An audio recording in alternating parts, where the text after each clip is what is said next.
सुजय साहेब आंबेडकर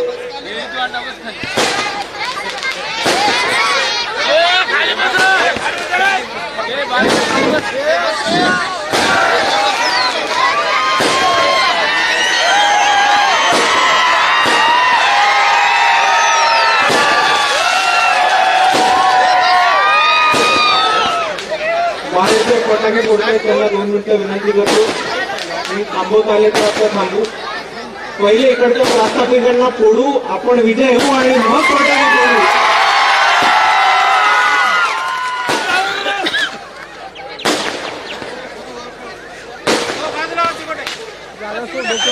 समतेचे विचार रुजवणारे सगळ्या महामानवांना अभिवादन करतो.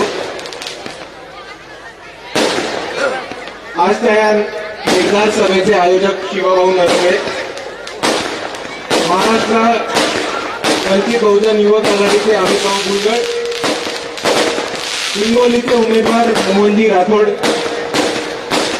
आपल्या पक्षाचे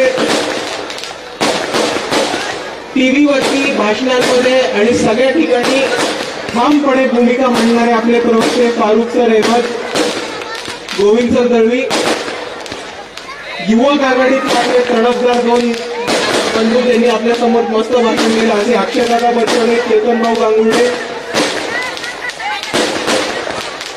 डॉक्टर सत्यरत्न पुरे, भारतीय बौद्ध महासभेचे PN साहेब वाघमारे, श्यामसाहेब कांबळे, सुरेश गजवारे, रवी वंडित, संजय टिके, देवानंद कुलरे, प्रवीण मुठमाळ, कैलाश वाघमारे, या सदस्यांचं नाव मंचावरती सगळे मान्यवर इकडे उपस्थित सगळ्या माझ्या बंधूंनो, माता भगिनींनो आणि या चळवळीतल्या साथीदारांनो, तुमच्या सर्वांना माझा शरणू शरणार्थी जय शिवराय, जय जिजाऊ, जय भगवान, जय ज्योती, जय मल्हार, अस्सलाम वालेकुम आणि जय भीम. सर्वात पहिले चालू करायच्या आधी मला आज त्या दौऱ्यामधली जी 2 गावं राहिले, तिकडे सत्कार होऊ नाही शकला आणि तिकडे आज भेट होऊ नाही शकली, त्या 2 गावांची मला, त्या गावातल्या सगळ्या सदस्यांची मला दिलगिरी व्यक्त करायची आमच्यातर्फे आणि वंचित बहुजन आघाडीच्या सगळ्या पदाधिकाऱ्यांतर्फे. आपण नक्कीच आपल्या गावामध्ये लवकरच याच्यावर मोठा एक कार्यक्रम घेऊ आणि तो यशस्वी पार पडू असं आपण सगळीकडे ठरवूया. आणि इकडे उपस्थित सगळे माझे बंधूंनो, माता भगिनींनो, एक गोष्ट मला ठामपणे मांडायची आहे, ती म्हणजे इतकी थंडी असताना, इतका उशीर झाला असताना आपण सर्व इतके या थंडीमध्ये इतक्या संख्येने उपस्थित राहिलात, तर समोरच्या प्रास्ताविकांना सांगून टाका की तुम्ही निवडणूक लढवायची गरज नाहीये. लोहा कांधार विधानसभा मतदारसंघ हा वंचित बहुजन आघाडीच्या डिपॉझिटमध्ये फिक्स आलेला आहे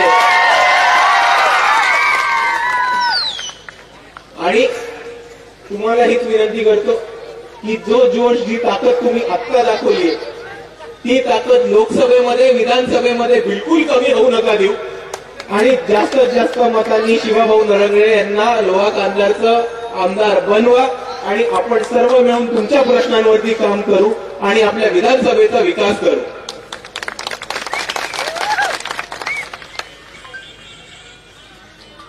मित्रांनो, आपण सगळ्यांनी टीव्हीवरती बघितलं असेल, बातम्यांमध्ये बघितलं असेल, आपल्या टीव्हीवरती चालतं ना हास्य जत्रा किंवा कॉमेडी सर्कस.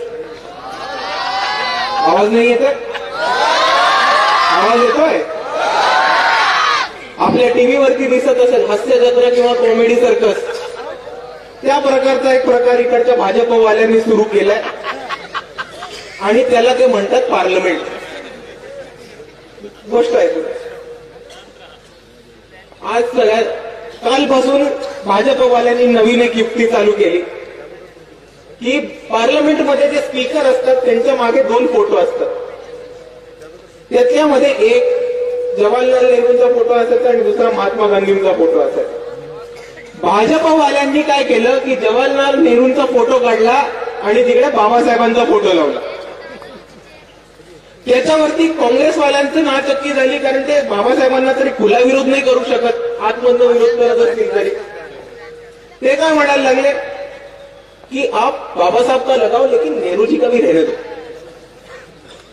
मला या दोघांना सांगायचंय, तुम्ही तुमचं नाटक बंद करा, तुम्ही तुमची ही नौटंकी बंद करा. तुम्हाला ज्याचा फोटो लावायचा आहे त्याचा फोटो लावा, पण तुमच्यामध्ये जर खरंच दम असेल तर राजस्थान हायकोर्ट मधला मनुचा पुतळा उपटून दाखवा, मग मानू तुम्हाला.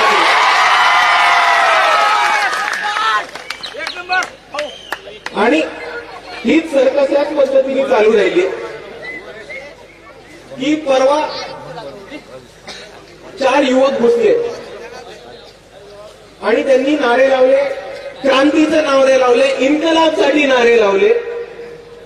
आणि तिकडच्या काही सिक्युरिटीची असते ना पार्लमेंटची सिक्युरिटी, याच्या आधीच भाजपच्या खासदारांनी त्यांना पकडून मारायला सुरुवात केली. तर ह्याच्यावरनं बरेच प्रश्न उपस्थित होतात. एक प्रश्न हा उपस्थित होतो की पार्लमेंटची सिक्युरिटी करत काय होती नेमकी त्यावेळेस. आणि त्याच्यावरनं दुसरा प्रश्न उपस्थित होतो की जर पार्लमेंटमध्ये घुसलेल्या घुसखोरांना मारायचं होतं म्हणूनच एवढे क्रिमिनल रेकॉर्ड असलेल्या उमेदवारांना भाजपने तिकीटं दिली बहुतेक. आणि पार्लमेंटमध्ये घुसून या तरुणांनी केलं काय तर नारे लावले, स्वतःच्या मागण्या पुरस्कृत केल्या. आणि हे सगळं चालत असताना बाहेर मीडिया अजून एक वेगळं नाटक करत होते. तर नक्की झालं काय होतं, 4 तरुण पार्लमेंटच्या आवारात आले, लोकसभेमध्ये घुसले, संसदामध्ये घुसले. त्यांनी गॅसचा बॉम्ब असतो तो गॅसचा बॉम्ब तिकडे फोडला आणि स्वतःचे नारे लावायला लागले. त्यानंतर त्या तरुणांचं व्हायचं ते व्हायचंय. ज्या भाजपाच्या खासदारांनी त्या तरुणांना पासेस दिले लोकसभेमध्ये शिरायचे, संसदेमध्ये शिरायचे, त्यांच्यावरती तर काही कारवाई नाही झाली. पण कारवाई झाली ते इतर सगळ्या आमदारांवरती आणि खासदारांवरती, ज्यांनी त्याच्यावरती प्रश्न उचलले. आणि ह्यासाठी आम्ही मानतो की जर तुम्ही लोकांना निवडून दिलेल्या लोकप्रतिनिधींना तुम्ही सस्पेंड करत असाल, निलंबित करत असाल, महत्वाचा बिल यायच्या आधी, महत्वाचे मुद्दे मांडण्याच्या आधी, तर आपण बाबासाहेबांनी दिलेली लोकशाही मोडीत काढत आहात. आणि त्याच्यासाठी आज आपल्याला उभं राहायचंय आणि लढायचंय. कारण हे भाजप भारत देशाचं संविधान आणि इकडची लोकशाही नष्ट करायला निघालीये. आणि त्यांना आपण सांगूयात की जोपर्यंत इकडचा वंचित उभा राहतोय तोपर्यंत तुम्ही आमच्या संविधानाची आणि लोकशाहीचं काहीही वागणूक करू शकणार नाही. पण आपण समजून घेऊयात की त्या हल्ला झाला त्याच्यानंतर झालं काय. त्याच्यानंतर जो बॉम्ब असतो ना, स्मोक बॉम्ब, धुराचा बॉम्ब, गॅस बॉम्ब, जो आतमध्ये फोडला तो कसा तरी मीडियाच्या हातात आला. मीडियाचे 4 प्रतिनिधी, आपण टीव्ही 9चा जाऊन व्हिडिओ बघू शकता, मीडियाचे 4 प्रतिनिधी तो बॉम्ब घेऊन बाहेर, जे पार्लमेंटच्या बाहेर गार्डन आहे तिकडे कॅच खेळत बसले. आता ह्या लोकांना मला 2 प्रश्न विचारायचे की आपल्या देशाची सुरक्षता इतकी कमजोर केली आहे का नरेंद्र मोदींनी की आपल्या पार्लमेंटमध्ये, संसदेमध्ये जिथे प्रधानमंत्री बसतात, जिथे सगळे निवडून आलेले सदस्य जातात, तिकडे 4 तरुण सहजपणे घुसू शकतात. आणि तो जो बॉम्ब आहे तो बॉम्ब तिकडे न राहता सुरक्षेसाठी, इन्क्वायरीसाठी न घेता बाहेर पत्रकारांच्या हातात लागतो. तर सर्वात पहिले आपण हे समजून घ्यायचं की षडयंत्र कसं रचलं जातं आणि त्याचं काय होतं. आता सपोज मला सांगा, इकडच्या पोलीस स्टेशनमध्ये जरी कोणी सुताई बॉम्ब पडला तर त्याचे अवशेष जे उडतील ते तुम्हाला मिळणार आहेत का? नाही. ते पोलीस तपासासाठी घेऊन जातील. पण 4 पत्रकार तो बॉम्ब जो संसदेच्या आतमध्ये सापडला ते घेऊन संसदेच्या बाहेरच्या गार्डन मध्ये जेव्हा पकडापकडी खेळतात तेव्हा आपल्याला एक गंभीर समजून घ्यायचंय की हा मीडियाला दिलेला इकडच्या सरकारने पेरलेला एक डाव आहे आणि आपण त्याच्यात फसणार नाही. आणि जर इकडच्या कोणालाही वाटत असेल की हा डाव नाहीये, हे षडयंत्र नाहीये, तर माझं त्यांना सोपं म्हणणं आहे की ज्या पत्रकारांनी त्या बॉम्ब हाताळला त्यांचे फिंगरप्रिंट लागले असणार आहेत, त्या बॉम्बवरती लागले असणार आहेत की नाही. मग दिल्ली पोलिसांनी सर्वात पहिले त्यांना चौकशीसाठी आत टाका. आणि हे तरुण जेव्हा आतमध्ये गेले आणि आतमध्ये जाऊन नारे लावले, घोषणा लावल्या, तेव्हा त्यांचं म्हणणं होतं की महाराष्ट्रामधल्या, भारतामधल्या तरुणांचा खूप मोठा असंतोष आहे, खतखत आहे. आणि ती खतखत का नसणार तरुणांची? तुम्ही गेल्या 5-10 वर्षात काय झाले ते समजून घ्या. जर आपण शिक्षणाचा मुद्दा घेतला तर इकडे जिल्हा परिषदेच्या शाळा, ग्रामपंचायतीच्या शाळा एक सरकार बंद करते. 4 जिल्हा परिषदेच्या शाळा बंद करून एक मध्यवर्ती जिल्हा परिषदेची शाळा उभं करायचं चाललंय, ते पण एका प्रायव्हेट कंपनीला देऊन 9 महिन्याच्या कॉन्ट्रॅक्टवर. 9 महिन्याच्या कॉन्ट्रॅक्टवर शाळा चालते कधी? 1 वर्ष पास झालं, पुढच्या वर्षी काय करायचं? अरे तुमच्या पंतप्रधानांकडे नसतील डिग्री, आम्हाला तरी आमच्या डिग्री हव्यात की नाही? त्याच बाजूनी महाज्योतीचे विद्यार्थी असतील, सारथीचे विद्यार्थी असतील, पार्टीचे विद्यार्थी असतील, या संस्थांचं फंडिंग थांबवलंय. पोरांच्या शिष्यवृत्त्या मिळत नाहीये. स्पर्धा परीक्षांच्या फिया वाढून ठेवल्या की पोरांना अपेअर होता नाही येते, परीक्षेचे पैसे भरता नाही येते. पैसे भरले जमा करून तर ते पेपर यायच्या आधीच पेपरचे फुटे होते. दुसऱ्या बाजूला जी पोरं स्पर्धा परीक्षेची तयारी करत होती त्यांच्या पायावरती दोंडा मारला कंत्राटीकरांचा नवीन बूथ घेऊन. तर दुसऱ्या बाजूला आपण विचार करा, काहीतरी करून, जुगाड करून, धक्का मारून पोरगा शिकला, त्यांनी डिग्री मिळवली. आता शिकलेल्या पोरांना, तरुणांनी मला इकडे उत्तर द्यावं की तुम्ही शिक्षण घेतल्यानंतर तुम्हाला गॅरंटी आहे की तुम्हाला नोकरी मिळणार आहे का? हा तरुणांच्या समोरचा सर्वात मोठा दुसरा प्रश्न आहे की शिक्षण तर पूर्ण करू पण त्याच्यानंतर नोकरी मिळणार आहे की नाही तेच कोणाला ठाऊक नाही.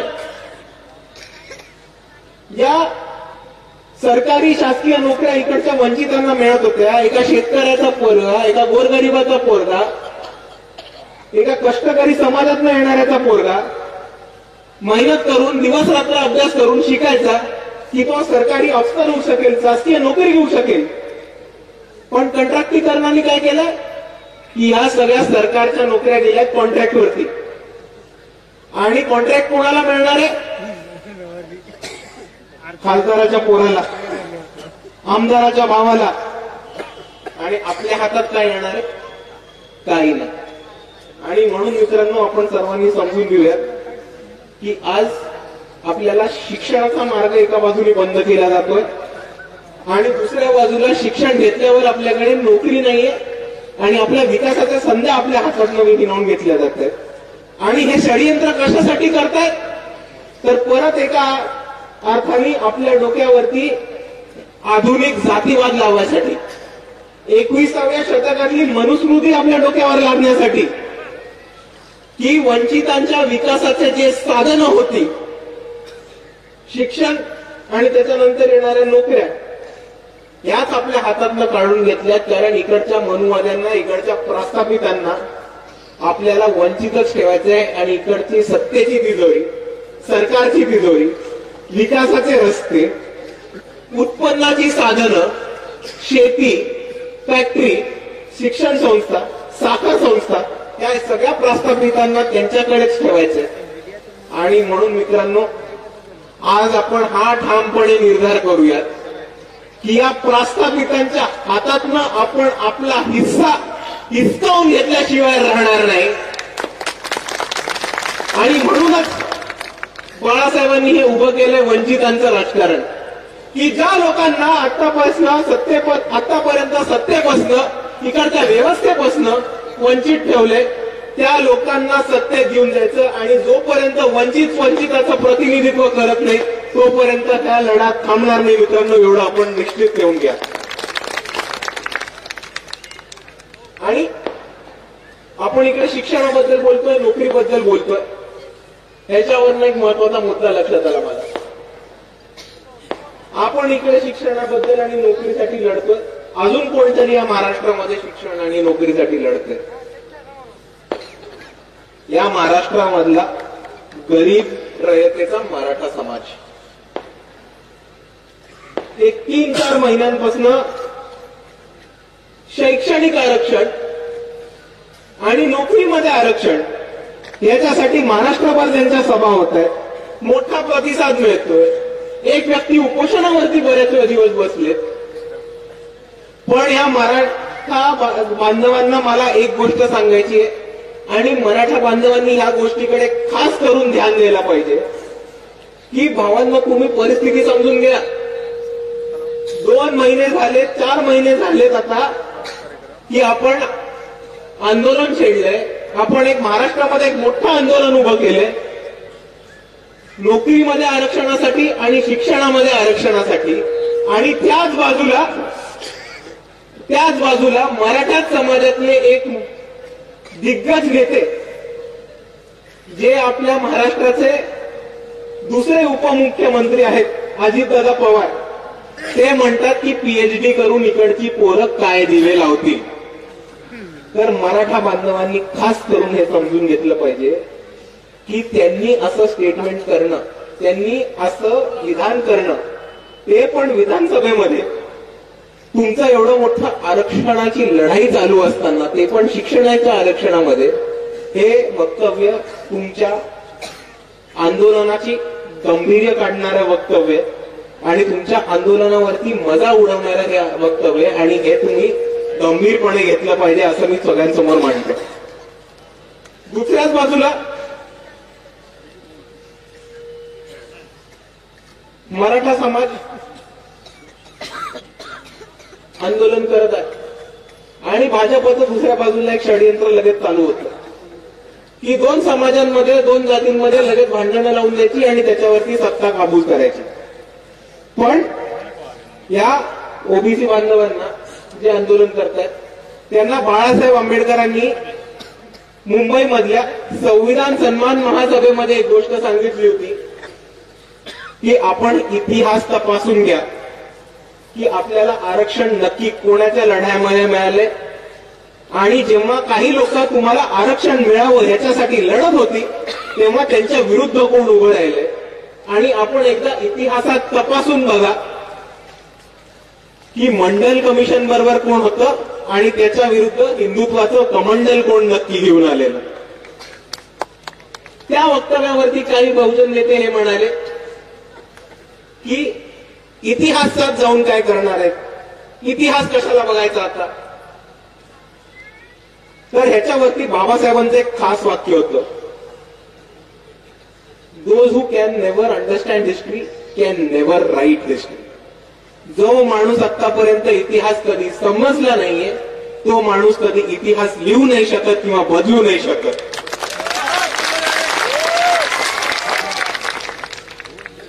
आणि ह्याच दृष्टिकोनातून मला आपल्या सर्वांसमोर मांडायचे की मंडल कमिशनच्या सूचना मान्य करा, मंडल आयोगाच्या सूचना मान्य करा.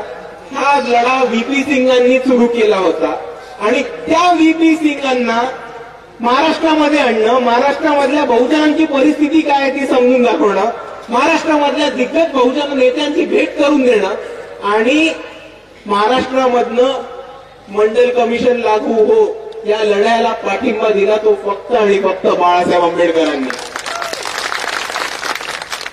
आणि तेव्हा विरोधात कोण आलेलं होतं? इकडचं भाजप. इकडचं भाजप कमंडल घेऊन उभं राहिलं होतं एल.के. अडवाणींच्या नेतृत्वाखाली, आणि त्यांची भूमिका ही होती की तुम हिंदू हो, बहुजन नाही. हो मित्रांनो, मान्य आपण हिंदू आहोत, बहुजन आहोत, पण बहुजन पण आहोत ना. आपल्याला जे आरक्षण मिळालं ते आपल्याला आपल्या जातीच्या दाखल्यांवरती मिळाले, धर्मांच्या दाखल्यावरती नाही. हे बहुजन बांधवांनी ठामपणे लक्षात घेतलं पाहिजे. आणि जोपर्यंत इकडचा बहुजन बांधव बहुजन ही आयडेंटिटी घेऊन, ही विचारधारा घेऊन जोपर्यंत इकडे उभा राहत नाही तोपर्यंत हिंदुत्वाचं विष इकडचं RSS वाले, भाजप वाले आणि ते नागपूरचे अर्धी चड्डी वाले प्रत्येक गावामध्ये, आणि जर आपल्याला ते विष थांबवायचं असेल, जर आपल्याला आपला लढा, बहुजनांचा लढा उभा करायचा असेल, तर इकडच्या प्रत्येक बहुजन बांधवांनी बहुजन म्हणून उभं राहिलं पाहिजे आणि या वंचिताच्या लढ्यामध्ये साथ दिली पाहिजे. कारण तुम्हाला एक गोष्ट सांगतो,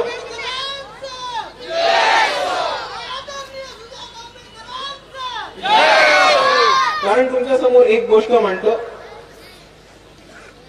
आम्ही बहुजनांना आरक्षण मिळवण्याच्या लढ्यामध्ये होतो आणि बहुजनांचं आरक्षण कोणी हिणवून घेणार नाही, या लढ्यामध्ये पण आम्हीच आहोत.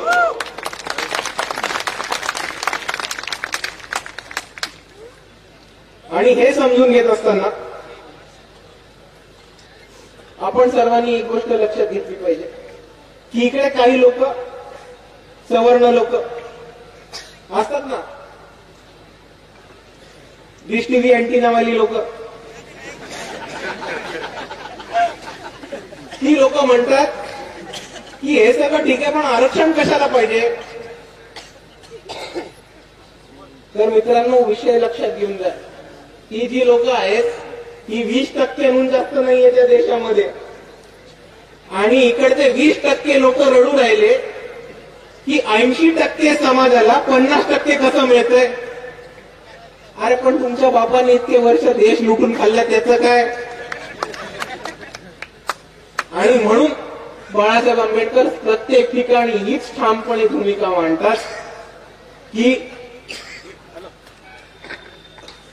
गरीब रयतेंच्या मराठ्यांना बहुजनांच्या आरक्षणाला हात न लावू देता आरक्षण हे वंचित बहुजन आघाडी आणि बाळासाहेबच मिळवून देणार आहेत.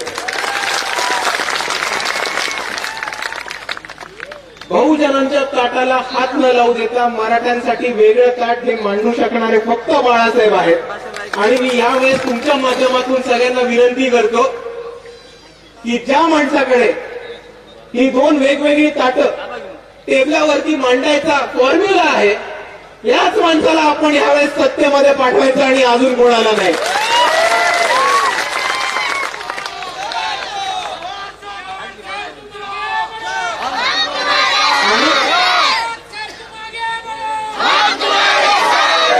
कोणाला माझं म्हणणं खोटं वाटत असेल, कोणाला माझं म्हणणं थोडंही खोटं वाटत असेल, तर या मंचावरनं त्यांना खुलं चॅलेंज आहे की जातीची जनगणना घेऊन दाखवा, मग आपण बघू दूध का दूध और पाणी का पाणी. काँग्रेस असेल, भाजप असेल, इतर कोणताही पक्ष असेल, ज्यांच्याकडे कोणत्याही राज्याची सत्ता आहे, त्यांनी त्या राज्यामध्ये जातीची जनगणना, कास्ट सेन्सस हे घेऊन दाखवावं आणि मग आपल्याला कळेल की कोण रडतंय, कोण खुशालय आणि कोणी कोणाच्या बापाचं किती खाल्लंय. आणि हेच चालू असताना दोन जातींमध्ये, दोन समाजांमध्ये दंगलीचं वातावरण, दोन धर्मांमध्ये तिढा निर्माण करून राजकारण चालू असताना एक आपले अजून एक दिल्लीचे महान व्यक्ती आहेत, ते निघाले भारतभर फिरायला आणि ते म्हटले हम इस यात्रा को कहेंगे भारत जोडो यात्रा. एक सोपी गोष्ट आहे आणि तुम्ही मला सांगा हे शक्य आहे की नाही की जाती तोडण्याच्या आधी भारत जोडणं हे शक्य आहे की नाही. तर नाही. भारत जोड़ने के लिए पहले जाति तोड़ना पड़ता है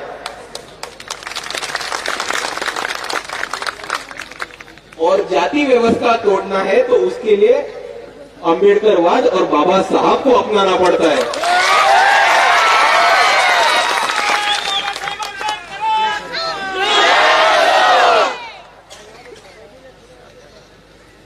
आणि म्हणून ह्या मंचावरनं मी तुमच्या सर्वांना सांगतो की जर आपल्याला जातीवरती मात मिळवायचं असेल, जर आपल्याला जाती व्यवस्था तोडून काढायची असेल, तर या महाराष्ट्रामध्ये आपल्याला एकच पर्याय, तो म्हणजे बाळासाहेब आंबेडकर आणि वंचित बहुजन आघाडी.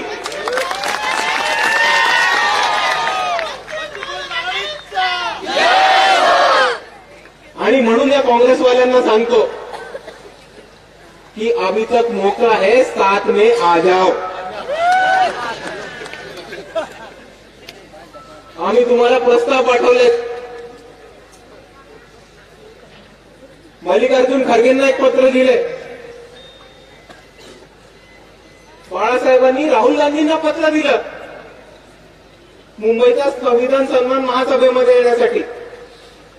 पृथ्वीराज चव्हाण साहेब म्हणतात की आम्हाला हे पत्र मिळालंच नाही, असं काही पत्रच नव्हतं दिलं. अरे जर पत्र नव्हतं दिलं तर राहुल गांधींचे सबस्टिट्यूट म्हणून नाना पाटोले स्वतःच्या इच्छेने आलेले का कोणी फोन करून बोलवलेलं त्यांना? का डायरेक्ट हेलिकॉप्टरनी लँड झाल्यावर?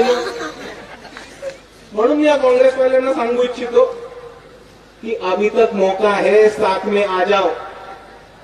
कारण आम्ही तर वंचित होत. आम्ही इकडे वंचितांचा लढा उभा करायचा प्रयत्न करतोय. इतके दिवस ह्यांनी सत्तेच्या बाहेर ठेवलं, आता हे लोक सत्तेच्या बाहेर ठेवत आहेत. एक अजून टर्म सत्तेच्या बाहेर राहिलं तर काही फरक पडत नाही आम्हाला. तुमच्या प्रॉपर्ट्या, तुमचे शिक्षण संस्था, तुमचे साखर कारखाने, तुमचे सोयरे, तुमचे नातेवाईक हे टिकून ठेवायचे आहेत तुम्हाला. म्हणून तुम्ही सत्तेमध्ये जाण्यासाठी उलट्या उड्या मारताय. आम्ही सत्तेमध्ये जायची आम्हाला काय इमिजिएट इच्छा नाहीये. यावेळेस नाही गेलो तर पुढच्या वेळेस जाऊ, पुढच्या वेळेस नाही गेलो तर दार तोडून आतमध्ये जाऊ. पण आम्ही डेस्परेट नाही आहोत सत्तेमध्ये आत्ताच्या आत्ता जायला. तुमच्या पक्षाची अवस्था 2 टर्म सत्ता गेल्यानंतर काय होती ती अख्ख्या भारताने बघितलेली आहे. म्हणून परत एकदा म्हणतो, मौका आहे, साथ में आ जाओ. कारण तुम्ही नाही घेतलं तर नाही घेतलं, आपण लढणं सोडणार आहोत का? आपण लढणं सोडणार आहोत का? म्हणून मी इकडे म्हणतो की आपण तर लढणं सोडणार नाही आहोत. आणि जसं चेतन दादा म्हणाले की साताऱ्याच्या सभेमध्ये, सांगलीच्या सभेमध्ये, सटाण्याच्या सभेमध्ये, धुळ्याच्या सभेमध्ये, आजच्या आपल्या लोह्याच्या सभेमध्ये, मुंबईच्या संविधान सन्मान महासभेमध्ये, अकोल्याच्या धम्म मेळाव्यामध्ये वंचित बहुजन आघाडीने परत एकदा तिची ताकद दाखवूनच दिलेली आहे. आणि तुम्ही परत जमाला घेतलं नाही तरी आम्ही लढणं सोडणार नाही. पण आम्ही लढलो आणि परत एकदा अशोक चव्हाण घरी बसले, सुशील कुमार शिंदे घरी बसले, अमुक घरी बसले, पृथ्वीराज चव्हाण घरी बसले, 15-20 खासदार, 25-30 आमदार घरी बसले. तर आमच्याकडे रडत यायचं नाही.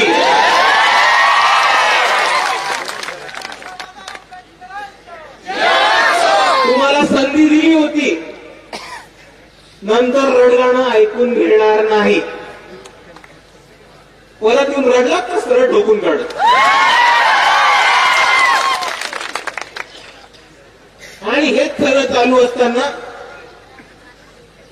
राहुल गांधी अजून एक वक्तव्य करतात की वो नफरत के बाजार में एक मोहब्बत का दुकान खोलना चाहते हैं. ते म्हटले की ते हे दुकान छत्तीसगड मध्ये जाऊन उघडतील, मध्य प्रदेशमध्ये जाऊन उघडतील, मिझोराम मध्ये जाऊन उघडतील, राजस्थान मध्ये उघडतील आणि आंध्र प्रदेशमध्ये उघडतील, सॉरी तेलंगणामध्ये उघडतील. ते दुकान छत्तीसगडमध्ये तर उघडलं नाही, असलेलं दुकान बंद झालं. राजस्थानमध्ये दुकान उघडलं नाही, असलेलं दुकान बंद झालं. मिझोराम मध्ये दुकान उघडलं नाही, मध्य प्रदेशमध्ये दुकान उघडलं नाही. दुकान उघडलं कुठे? तेलंगणामध्ये. अरे पण भावा, तेलंगणामध्ये तर भाजपचा बाजार पण नव्हतं ना. बाजार तर तिकडे बीआरएस आणि एमआयएमचं होतं. पण ठीक आहे, बाजार बाजार उघडलं दुकान उघडलं तेलंगणाच्या बाजारामध्ये चांगले, पण काँग्रेसनी जर दुकान मोहब्बतचं उघडलं असेल तर तिकडे दुकानदार एबीव्हीपी आणि आरएसएसचा का बसवला रेवंत रेड्डी? आणि म्हणून मी यांना सांगतो आणि शेवटचं सांगतो की दुटप्पी भूमिका तुम्ही घेणं थांबवा. तुम्हाला जर खरंच भाजपचं राजकारण थांबवायचं असेल तर तुम्हाला बाबासाहेबांचा रस्ता अपनावल्याशिवाय काहीही पर्याय नाहीये. आणि आम्ही काही करता प्रस्थापित नाही की दरवाजे सर्वांसाठी बंद करून ठेवू. आपण इकडचे वंचित जे सर्वांना बरोबर घेऊन जातो, तमाम बहुजनांना, कष्टकरी समाजाला, गोरगरिबाला, तमाम वंचितांना एकत्र घेऊन जाणारे आपण आहोत. आणि म्हणून एकदा परत म्हणतो तुमच्या समोर की त्या काँग्रेससाठी आमचे दरवाजे खुले आहेत, पण जर तुम्ही बरोबर याचं ठरवलं नाही तर मग आमच्या नावाने रडायचं नाही. आणि हेच बोलत असताना आपण एक लक्षात ठेवूया की काँग्रेस जे आहे ते पाठीत खंजर खुपसणारं दुश्मन. सावध राहायचंय आपल्याला, पण काँग्रेसपेक्षा सावध राहायचंय अजून एक दुश्मन आहे जो समोर आपल्या उभा आहे, तो म्हणजे इकडचा आरएसएस प्रणित मनुवादी भाजप पक्ष. आणि मी आपल्या सर्वांसमोर जाता जाता एवढंच एक गोष्ट मांडतो की येणाऱ्या इलेक्शन मध्ये लोकसभा असो विधानसभा असो, आपण सर्वांनी आज जी जिद्द दाखवली, आज जी ताकद दाखवली, ती कोणत्याही प्रमाणात कमी होईल त्याची नाहीये. कारण येत्या निवडणुकीत काही झाल्यास आपल्याला वंचित बहुजन आघाडीचे जास्तीत जास्त उमेदवार लाखोच्या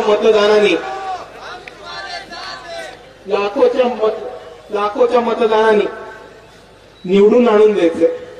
आणि इकडची जी भाजप आहे, आरएसएस आहेत, त्यांच्या बरोबर जे अंबाजी गुरुजी आहेत, त्याचबरोबर त्यांचे जितके पण आरएसएसच्या खालती चालणाऱ्या जितक्या पण हिंदुत्ववादी संघटना आहेत, त्या सगळ्यांचा माज उतरून आपल्याला वंचितांची सत्ता या महाराष्ट्रामध्ये आणायची. आणि जोपर्यंत आपण महाराष्ट्रामध्ये वंचितांची सत्ता आणत नाही तोपर्यंत आपण ही लढाई थांबवणार नाही. एवढंच म्हणून मी आपल्या समोर थांबतो. जय भीम, जय भारत. अशाच नवनवीन राजकीय घडामोडी जाणून घेण्याकरता आपल्या चॅनलला सबस्क्राईब करा आणि इन्स्टा फेसबुकला फॉलो करायला विसरू नका.